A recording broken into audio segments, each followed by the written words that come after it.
Alright, we got a minute 40 to go, and I gotta tell you, I've been doing everything I can to get this webcam working. I've been trying to update my HP drivers and all this and that, but nothing is working. So hopefully I can entertain you with just my voice for the next minute and a half, and you won't log out. What is going on over here? Alright, so we are going to run this shit. Run. Because we have, we're configuring HP Solutions Framework while we have a minute and 1 second left.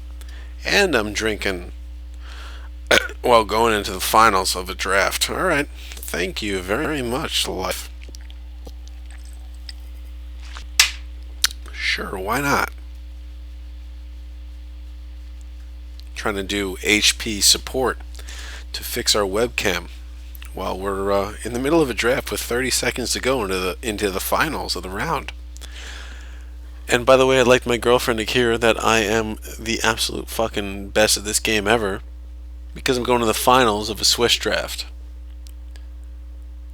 My dick is a little bit hard. What do you think about that? Nishi Juan, ma? Yeah, she likes it. So, we got 10 seconds left going into the draft. We're downloading some drivers, and we're about to beat some butt. Sure, let's just find solutions, I guess. I don't know. We got 2 seconds left on this draft. Going into the finals, Bellegrath gets himself a free buy and a free pack. By the way, you should never quit on a Swiss draft, because even if you're 0-2 going into the third round, if somebody else drops, you get a free pack. And I lost a die roll, so I'm gonna wait for the guy named Total. Oh wow, I am erping. So yes, we are very drunk going into the finals, and I'm gonna be waiting for Total Tool to be deciding what he wants to do. I'm very lucky, actually, in the second game of last round that our opponent never hit his third color. And hopefully Total Tool just never hits his keyboard, and then we win for the finals. That would be awesome. And I have no problem winning that way. A lot of people say, oh, it's not honorable. I don't give a fooyah. I don't even know where I came up with the word fooyah, but that's what I don't give. I do not give a fooyah. Fooyah. Because because I just like winning money, and if Total Tool wants to just give me money with 23-40 going into the third round, I'm fine with that. Sometimes I really like these fast drafts just because of that. Alright, we're gonna go find some solutions for our computer, because obviously life is fucking ridiculous for our computer right now. It's just like, I have no idea what I'm doing, and I'm like, well, figure it out, because I want the webcam to work so the world can see how much I drink while I play Magic Online. Find solutions, I guess, sometime soon. Let's just reload. Sure, reset. Maybe this is lag. How about we type a question? Is this lag? Nope. I don't think so. Alright. So our opponent is just choosing to time out with less than 23 minutes. He's got an... he showed up. I heard a sound effect. And we have nothing but white land.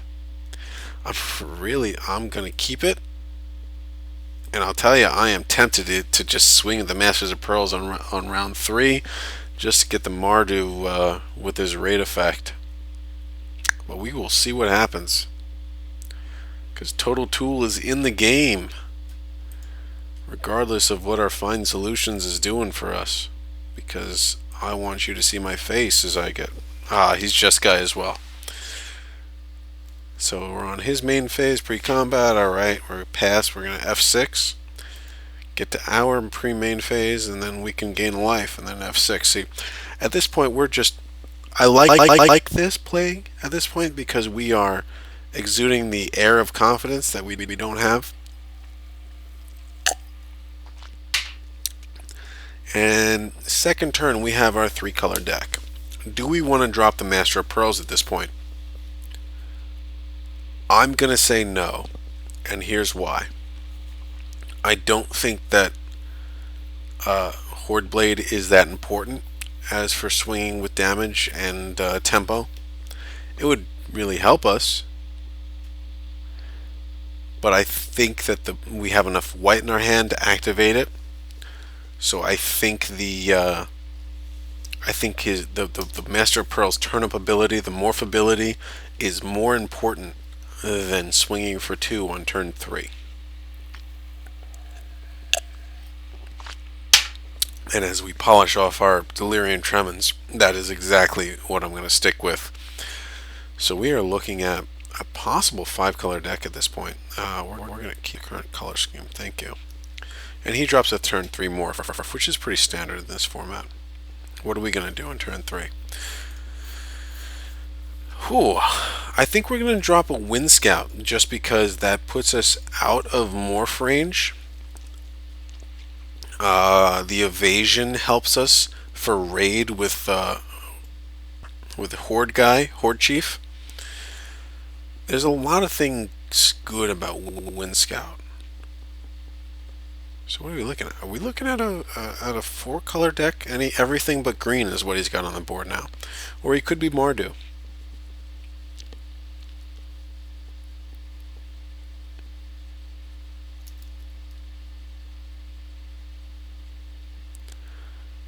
It's possible I should have traded there. The only thing he really could have turned up would have been Canyon Lurkers, which I think is the only 4 morph, which we would have killed anyway.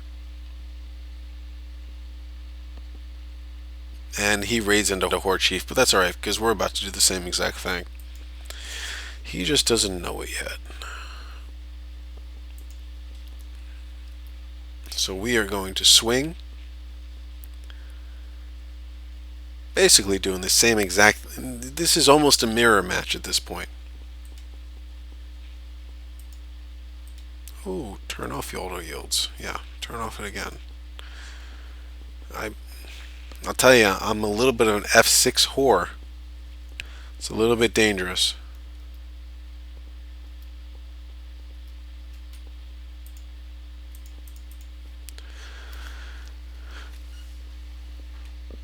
And like I said, it's a mirror match up until this point. He's got a 2-2, I've got a 2-1 flyer. What could he turn up with 5 lands that's all black and red? Black, red, one blue. I'm not that familiar. Could be Glacial Stalker. Could be Glacier Stalker, but not that he's tapped. Raider Spoils. That is a strong card going into the swing. I'm going to give him the card here, and I'm going to take out his morph with my Horde Chief, and I'm going to trade warriors with him. This is a warrior, right? Yeah, it is.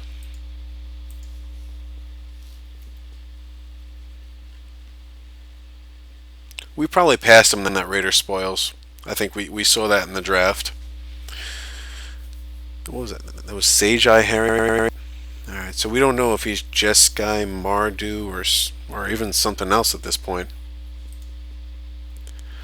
But all I do know is that I want to get that warrior off the battlefield as quickly as possible. And that's not a joke. It's really tempting to burn away his guy right now. And that especially since he has no mana open for combat tricks, I don't want to give him extra cards. I can't trade with him. I think that's what we're gonna do. We're gonna burn away this guy to prevent any kind of shenanigans, basically. And then we're gonna swing for 3, and then we're gonna be ahead on this race because we've got a creature in play, and he doesn't.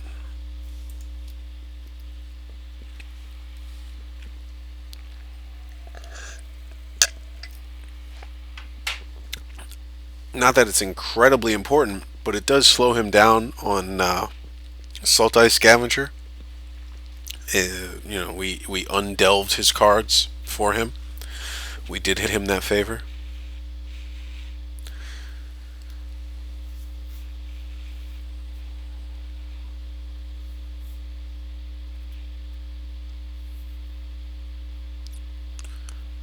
I'm not gonna lie, this is gonna be a little bit of a tense match. I think next turn we're playing two morphs. That's gonna give us an awful lot of combat trick options, both Master of Pearls and a free weapon master.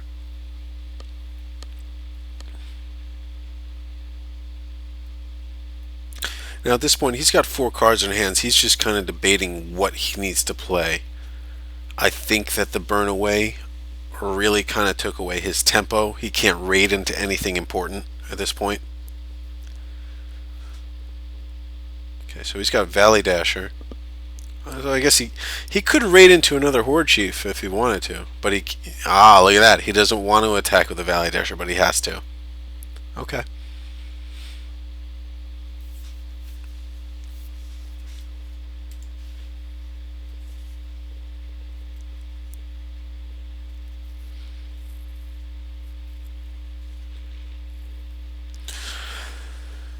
Despite drawing Take Up Arms, I think the right play is going to be double morph at this point.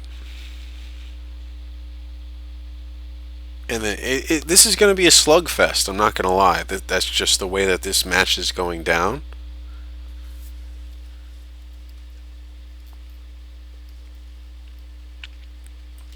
And that honestly, that's the way a lot of the format goes down. It's a lot of this format is racing. It really is. It's just who can deal more damage with more effectiveness first, and who pulls better punches. I wish you could see me right now, but my webcam is inactive thanks to HP and Lightcam for no reason. But yeah, I'm a little bit excited. I'm not gonna lie. We are going to take another 3 from the Valley Dasher. We don't plan on blocking this. Because both of our morphs is Weapon Master and Master of Pearls. They're combat tricks in and within themselves. Zergo's got haste, doesn't he? You gotta be effing kidding me. Really? Are we going to take 10 right now?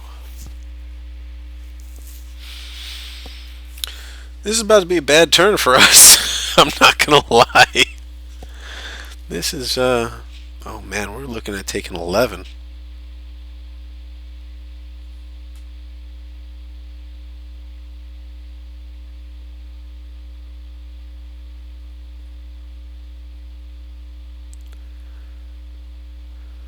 The only thing we have against Zergo is our a free weapon master, which has first strike.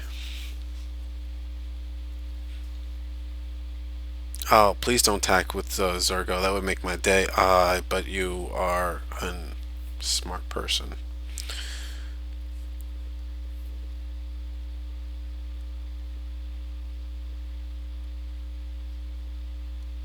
Alright, so what I'm doing right now is I'm going to calculate the amount of damage he's going to take if we upturn Master of Pearls. Because right now he's not slinging for lethal. He's swinging for 2 less than lethal. So we've got 2, that's 4 here, 4 here, and 4 here. Oh man, we are 2 less from lethal ourselves if we turned up Master of Pearls. Such a hard spot to be in at this point.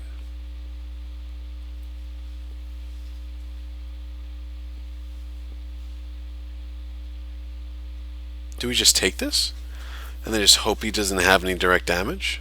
Is either of them? This is a berserker. This is a warrior. All right, so he's going to draw 1 off the Zergo.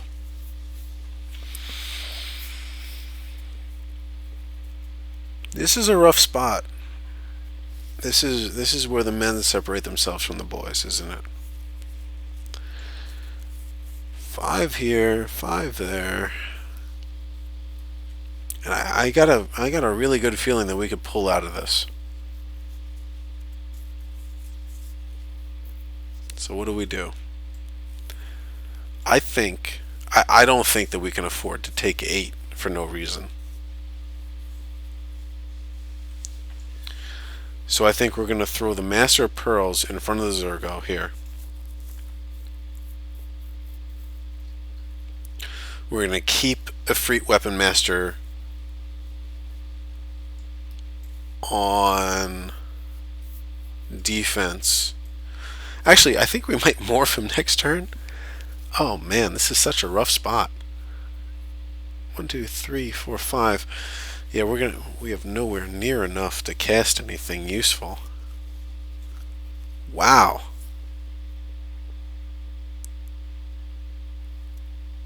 Wow.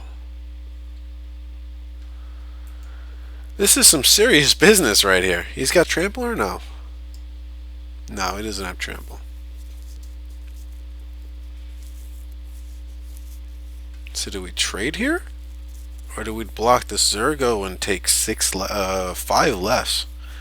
Because we can drop the take up arms.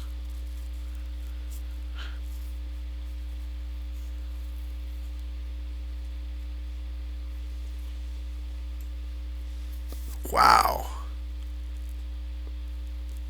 This is a no-joke decision. And this is... I don't blame myself for going in the tank at this point. But I'll tell you, it looks like... Ugh. The Zergo is such an offensive creature. And I don't have any... I'm regretting that burn away, I'll tell you. Holy smokes. Wow, wow, wow.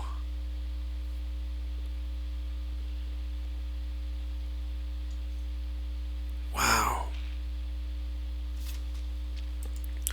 Do I just take 11? No, I can't take 11. I can't go to 2.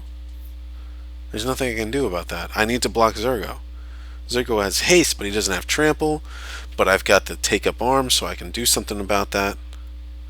No, I gotta do something here. That's what I gotta do, right? Master Pearls is gonna block Valley Dasher right here, folks. This is why Valley Dasher is a valuable card. Hiya. Alright, that's just what's gonna happen. If my land were untapped, I could... Oh, gosh. I could drop, take up arms. And then I could swing with Master of Pearls and unflip for the win. But that's just not the way the cards have it for us today. That right there might have been the single decision that made the game. I think our only option is to drop Herald.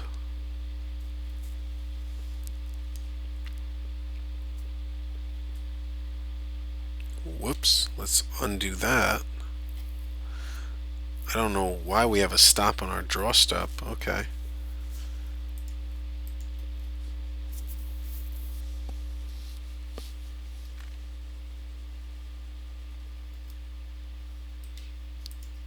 Swing for 4. You know what? I am the only thing that could really stop us at this point is going to be Barrage of Boulders, which I think we lose no matter what.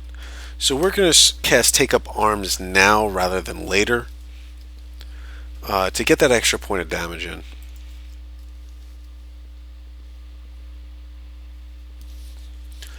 Now at this point we just chump with Warriors and keep swinging, I guess. And that's really the plan, because we can hold off Zergo, I think. Even Barrage of Boulders, we can hold it off for a turn with the Herald.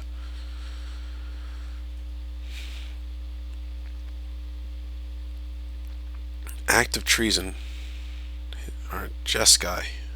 What does that do? I mean, we can't do anything about it, I guess. So, sure. So we're going to take 3.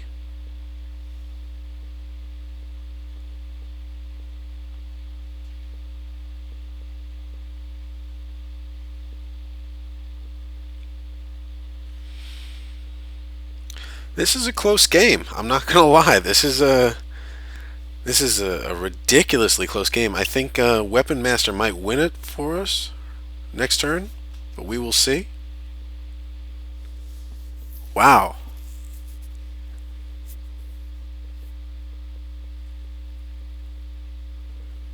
Wow, Trumpet Blast. Wow, what a combo. This guy just blew us out. Not gonna lie. He did a fantastic job. Good for him. Wowza. Alright, he wins. See you next game.